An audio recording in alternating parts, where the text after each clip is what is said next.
আসসালামু আলাইকুম viewers, cooking 24 আওয়ারে আপনাদের স্বাগতম। আজকে আপনাদের সাথে শেয়ার করব মাত্র কয়েক টুকরা গরুর মাংস দিয়ে মাংসের অসাধারণ ভাজা রেসিপি।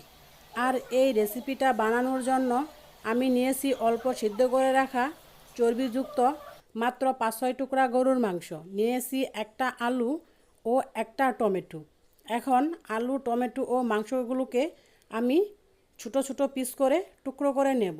তো গাইস, মাংস ও আলুটাকে আমি ছোটো ছোটো করে কেটে নিয়েছি, দেখুন কতটা ছোটো সাইজ করে কেটে নিয়েছি।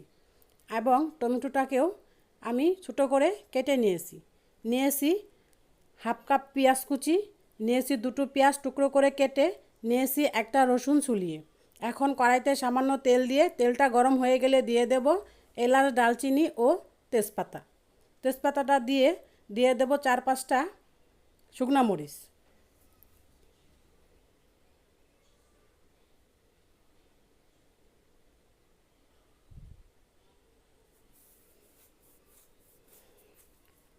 মরিচটা হালকা করে ভেজে নিয়ে দিয়ে দেব পেঁয়াজ কুচি।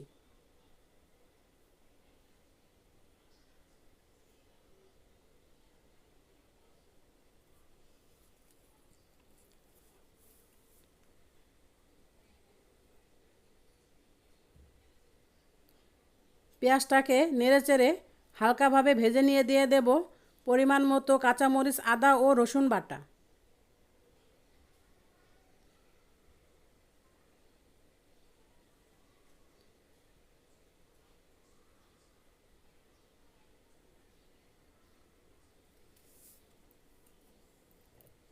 কাঁচা মশলাগুলো দেওয়া হয়ে গেলে মশলাগুলো ভালোভাবে ভেজে নেব। আর মশলাগুলো ভালো করে ভেজে নেওয়া হয়ে গেলে দিয়ে দেব সামান্য পানি।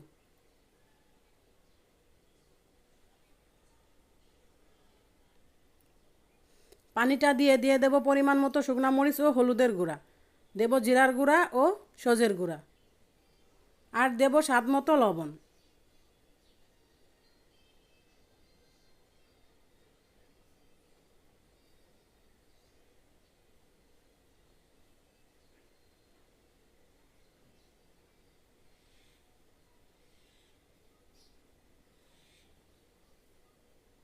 লবণটা দিয়ে মশলাগুলোকে ভালোভাবে ভেজে নিয়ে মশলাটাকে আমি কষিয়ে নেব।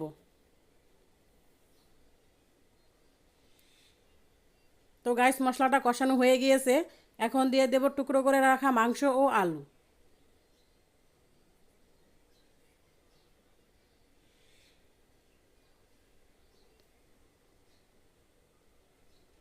মাংসগুলোকে দিয়ে মশলার সাথে ভালোভাবে মিশিয়ে নিয়ে সামান্য পানি দিয়ে কয়েক মিনিট ঢেকে রাখবো।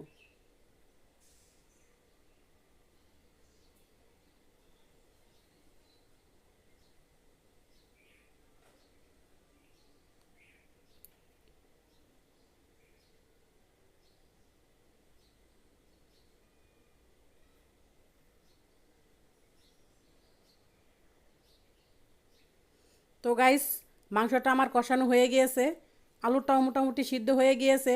এখন দিয়ে দেব টুকরো করে রাখা পেঁয়াজ, টমেটো ও রসুন।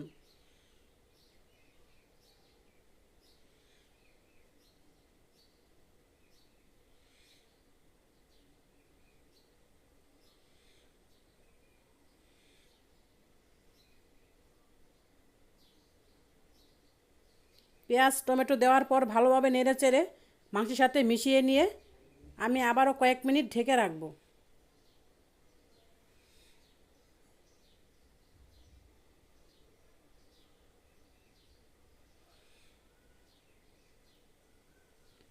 তো গাইস, আলু ও পেঁয়াজটা ভালোভাবে প্রায় সিদ্ধ হয়ে গিয়েছে, এখন দিয়ে দেব সামান্য পানি।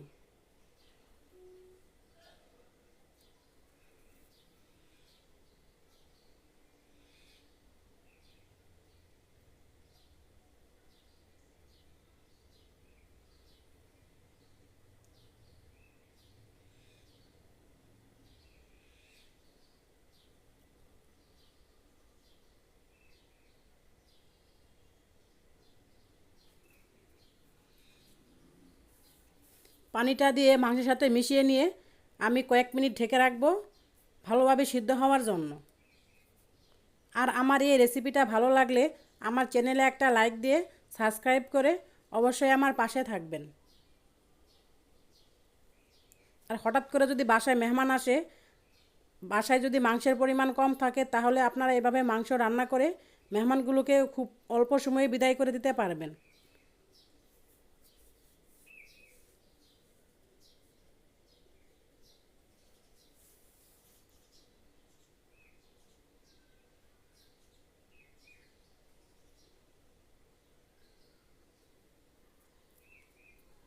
তো গাইস, মাংসটা সিদ্ধ হয়ে গিয়েছে, পানিটা শুকিয়ে গিয়েছে। এখন মাংসটাকে ভালো করে ভেজে নেব।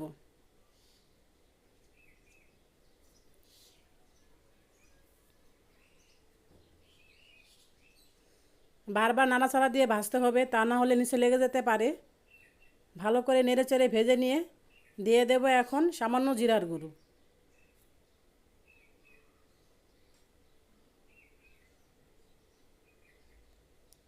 জিরার গুঁড়ো দেওয়া হয়ে গেলে মাংসের সাথে ভালোভাবে মিশিয়ে নিয়ে নামিয়ে পরিবেশন করে নিলেই হয়ে যাবে আমার মাংসের অসাধারণ ভাজা রেসিপি। তো গাইস, দেখুন কতটা দেখতে ইয়ামি হয়েছে এই রেসিপিটা। আপনারা কিন্তু অল্প সময়ে খুব সহজভাবে এই রেসিপিটা বাসায় বানাতে পারবেন। বাচ্চারাও কিন্তু খেতে অনেক পছন্দ করে। আর মাত্র 5-6 টুকরা গরুর মাংস দিয়ে আপনারা 5-6 জন মানুষ অনায়াসে খেয়ে উঠতে পারবেন।